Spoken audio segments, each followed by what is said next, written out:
Então, pessoal, todos bem? Sejam todos novamente bem-vindos à EBEG, bem-vindos ao seu curso de teses da Advocacia Geral da União. Esse curso chega na sua 10ª tese, estamos cumprindo, portanto, 1/3 do curso. Temos mais, até agora, de 2 horas de tese, e eu decidi gravar as teses de forma individualizada justamente para que a gente possa focar tese a tese e para que você tenha atenção especial para cada um dos temas que nós vamos tratar. Nos cursos de teses anteriores, eu gravava de 5 em 5, e isso meio que fazia com que os alunos escolhessem no meio das 5 a mais importante e deixasse lá no subconsciente o entendimento das demais. Isso não acontece aqui. É uma tese por aula. Aula curta, 10, 15, 20 minutos, 18 minutos, mas que foca na tese que você tem que aprender. Então, tenha muito cuidado porque o objetivo desse curso é te apresentar aquilo que eu imagino possa estar nas provas da Advocacia Geral da União. São 30 teses nesse curso.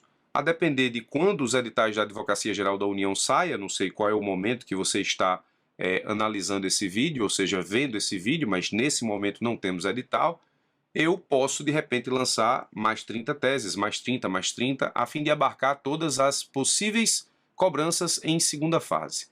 Mas o objetivo é uma tese por aula, de forma clara, para fazer com que você entenda aquilo que se aplica para a Advocacia Geral da União e como resolver se isso cair em prova. Na tese 10 do nosso curso, nós estamos diante de um tema que muito provavelmente será cobrado na prova de procurador da Fazenda Nacional. Eu estou me referindo ao redirecionamento de execução fiscal. Execução fiscal é um dos temas mais importantes de direito tributário, é o tema mais importante do processo tributário, e é difícil pensar numa prova de procurador da Fazenda Nacional, que é, nesse caso, aquele membro da Advocacia Geral da União que atua nas causas de natureza fiscal, sem a cobrança de execução fiscal. E dentro de execução fiscal, o tema redirecionamento da execução fiscal ganha muita relevância, especialmente pela construção jurisprudencial. Então, nós estamos diante de uma tese que muito provavelmente será cobrado ou na prova objetiva, será cobrada ou na prova objetiva, ou na prova subjetiva, ou na prova oral do concurso de procurador da Fazenda Nacional, lembrando que isso pode muito bem também ser objeto de cobrança na prova objetiva de advogado da União e procurador federal. Portanto, vamos analisar essa situação aqui, ó. Analise a seguinte situação, como de praxe, vamos analisar aqui um eventual questionamento de segunda fase, tá? Imagine que a empresa A foi sucedida pela empresa B. A empresa B se depara com a execução fiscal contra a empresa A, o fato gerador ocorrido após a sucessão empresarial. Ou seja, o fato gerador que, nesse caso, faz constituir o crédito tributário e que deu origem à execução fiscal aconteceu após a sucessão empresarial. Ou seja, o responsável por esse débito é a empresa B, não a A.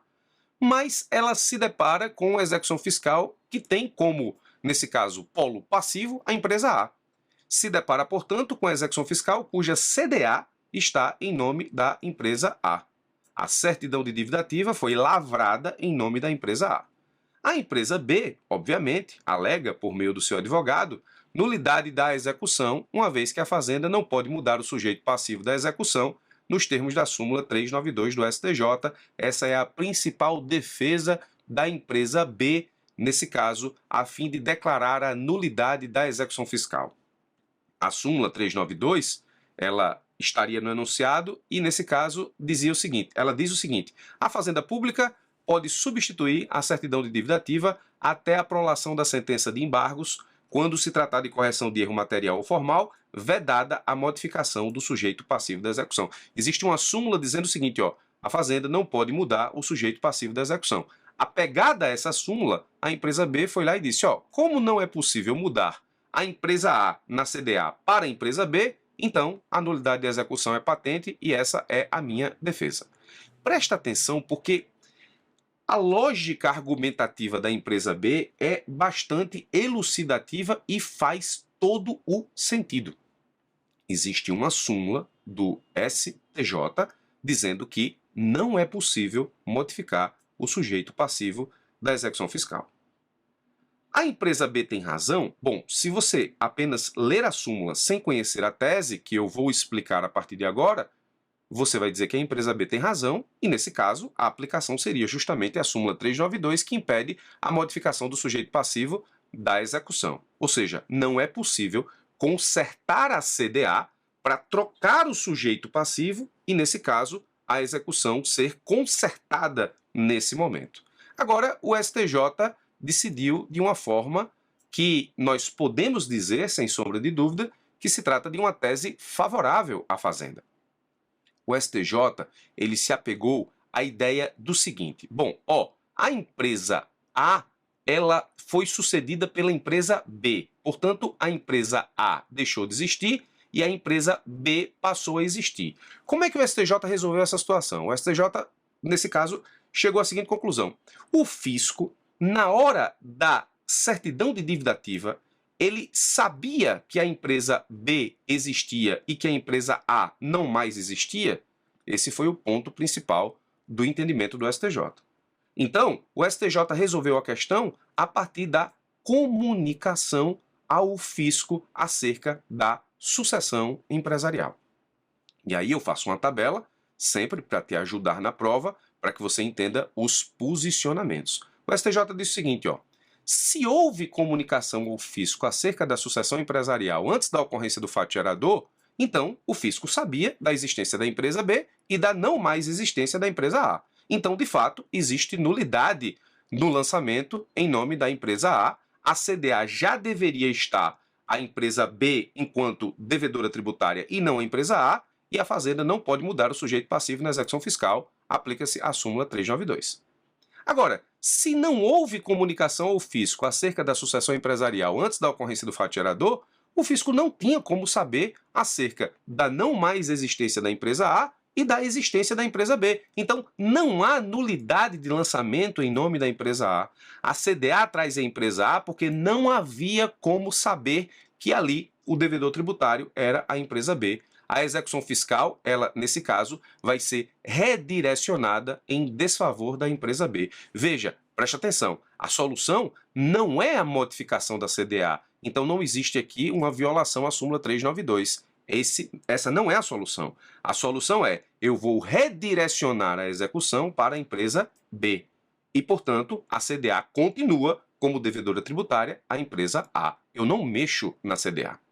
Então, se eu não mexo na CDA, eu não modifico o sujeito passivo da execução, eu não violo a súmula 392. O STJ encontrou uma solução a partir da qual, nesse caso, não há violação à súmula 392. E essa tese é importantíssima para a Advocacia Geral da União, especialmente para a Procuradoria-Geral da Fazenda Nacional. Portanto, é um tema que pode e deve ser cobrado no concurso de PFN. Muito bem.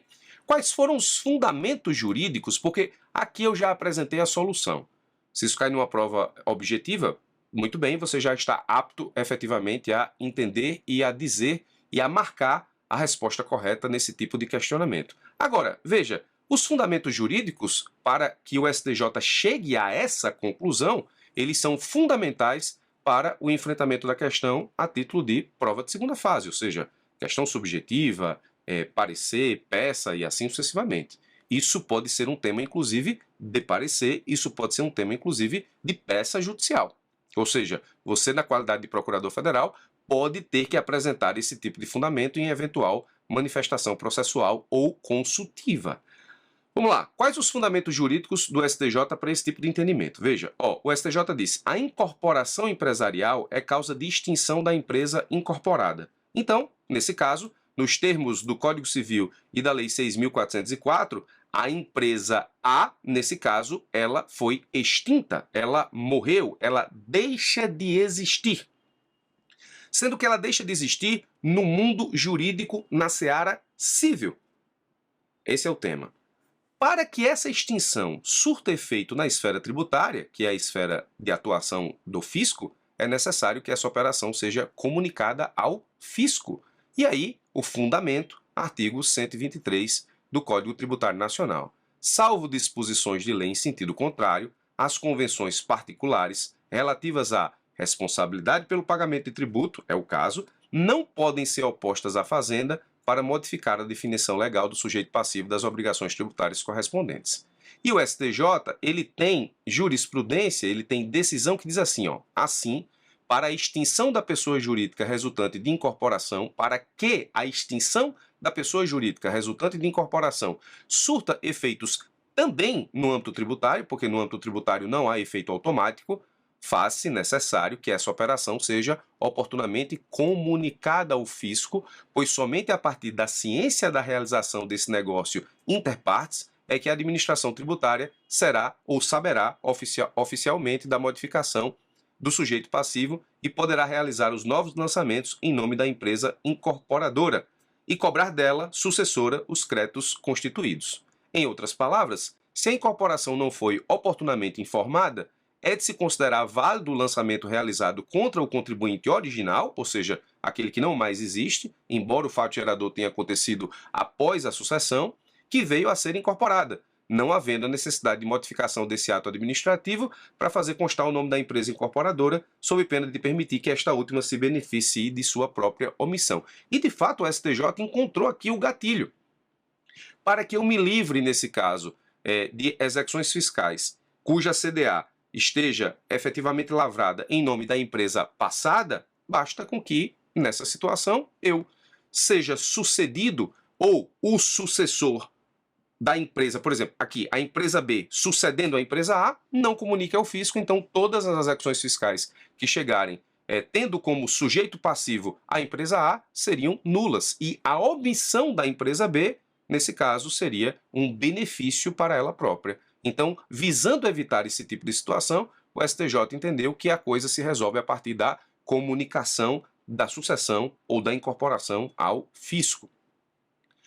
Bom, essa é a decisão do STJ, sendo que existem alguns questionamentos que o examinador pode te fazer na prova que eu gostaria de tratar a fim de que o assunto seja, como de praxe aqui nos nossos cursos, completo e sem, nesse caso, brechas para questionamentos em prova que você possa não ter acesso.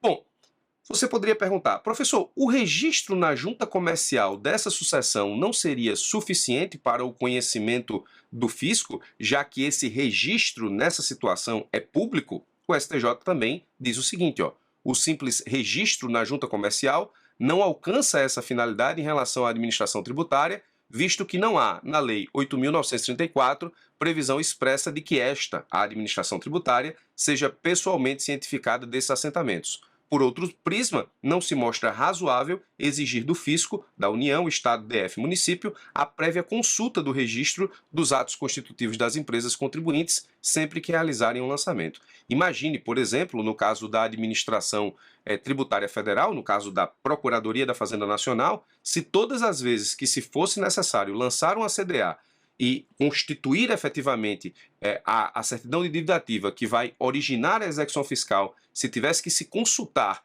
qual é a empresa que incorporou, que sucedeu, nesse caso nós teríamos aqui um trabalho bastante complicado em termos de administração tributária e em termos de cobrança, em termos de recuperação dos créditos tributários nesse sentido. O STJ não dá à Fazenda, à administração tributária, essa tarefa.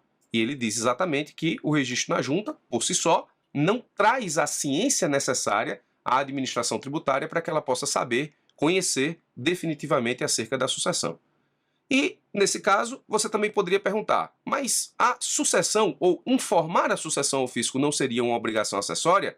O STJ diz, a comunicação da incorporação empresarial não representa apenas mero cumprimento de obrigação acessória. Configura, além disso, pressuposto específico para a extinção da pessoa jurídica incorporada, para que a extinção da pessoa jurídica incorporada passe a ter eficácia perante o fisco. Então, veja, na seara civil, o registro na junta, nesse caso, e o atendimento dos requisitos da sucessão, da incorporação, permitem com que se surta efeito nessa seara, na seara civil. Na seara tributária, a coisa só surte efeito com a comunicação ao fisco acerca da sucessão. Você poderia ter uma terceira pergunta. Professor, mas quando, por exemplo, existe a situação da execução fiscal contra uma pessoa natural, e essa pessoa natural, nessa situação, falece, não é possível o redirecionamento da execução fiscal em desfavor dos sucessores para a cobrança de crédito lançado em nome da pessoa já falecida. Então, para a pessoa natural, a solução é distinta da pessoa jurídica. Mas esse entendimento da pessoa natural não seria aplicável à pessoa jurídica? O STJ também resolveu essa situação e disse: enquanto o evento morte de pessoa natural cuida de fato jurídico que opera seus efeitos desde logo, independentemente da vontade de seus sucessores, a extinção da pessoa jurídica por incorporação resulta de negócio jurídico, de sorte que, em respeito à disposição contida no artigo 123, seus efeitos quanto à modificação da sujeição passiva somente vincularão ao fisco depois que este for pessoalmente cientificado da operação. Então, voltando aqui em cima, para o STJ, tudo se resolve com a comunicação ao fisco. Se essa empresa aqui, B, comunicou ao fisco a sucessão, então, de fato, existe nulidade da execução. Se a empresa B não comunicou ao fisco a sucessão, então nós não vamos violar a súmula 392, porque não vamos modificar o sujeito passivo da execução, a execução será redirecionada. E aqui, já respondi lá em cima, mas custa frisar. O que se faz com a CDA? Não se muda a CDA. Não há violação à súmula 392 do STJ. Apenas se redireciona a execução fiscal para a empresa B.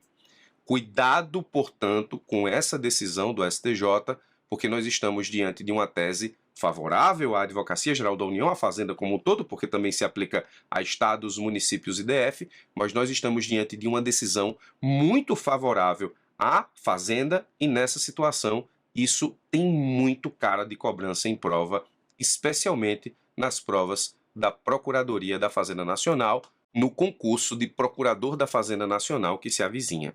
Essa tese é muito importante. E veja, repito, não há violação. O STJ não criou uma brecha interpretativa, uma flexibilização interpretativa da súmula 392. A solução que o STJ deu não viola a súmula 392, porque não haveria modificação do sujeito passivo, ou não há modificação do sujeito passivo.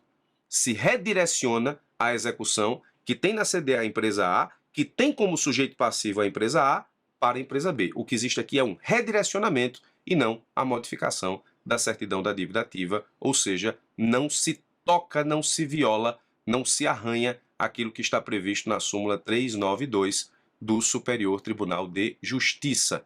Embora no enunciado os argumentos da empresa B sejam muitíssimo interessantes para declarar a nulidade da execução fiscal, o STJ disse que a coisa se resolve com a comunicação. Então, como é que se resolve esse enunciado? Bom, esse enunciado se resolve da seguinte forma: se a empresa B comunicou ao fisco a sucessão, então existe nulidade de CDA, existe nulidade de execução. Se a empresa B não comunicou ao fisco a sucessão, então nós temos a solução dada pelo STJ, que é o seguinte: a execução fiscal permanece, continua, se redireciona tão somente para a empresa B. Tese 10 ministrada. Muito obrigado pela sua atenção, forte abraço e até os nossos próximos encontros.